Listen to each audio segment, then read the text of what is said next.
Unë jam Gjaneta dhe këtë javë, shtëpia e Big Brother Kosova ka një kapitene. Ky rol nuk më është dhënë rastësisht. Nuk është dekor, nuk është privilegj, por është përgjegjësi. Është provë. Është një pasqyrë që tregon kush jam, si reagoj në presion dhe si I trajtoj të tjerët kur kam pushtet.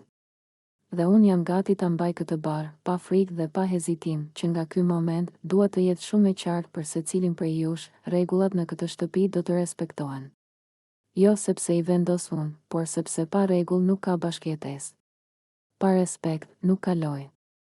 Dhe pa lojë të pastër nuk ka fitore të vërtetë. Këtu brenda kemi parë tensione, keqkuptime, fjalë të pathëna dhe fjalë të thëna gabim.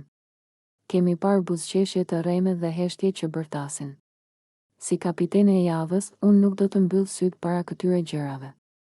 Nuk do të bëhem pjesë e padrejtësisë dhe nuk do të lejoj që askush të ndihet I shkelur apo I nënvlerësuar. Nga sot e tutje, respekti ndaj njëri tjetrit është ligj, toni ulët, komunikimi drejt për drejt dhe ballafaqimi I hapur. Asnjë thashë them pas shpine, asnjë provokim I qëllimshëm, asnjë lojë e piste fshehur pas fjalëve po bëj shaka. Unë nuk jam këtu për t'ju kontrolluar, por për t'ju kujtuar se secili prej nesh është përgjegjës për atmosferën që krijon. Nëse shtëpia është e rëndë, fajin nuk e ka Big Brotheri, e kemi ne. Dhe kjo javë do të jetë javë reflektimi për të gjithë, dua ta dini edhe këtë, nuk jam kapitene vetëm kur është e lehtë. Jam kapitene edhe kur duhet të marr vendime të vështira. Edhe kur nuk do t'ju pëlqejnë. Edhe kur do të ketë pakënaqësi.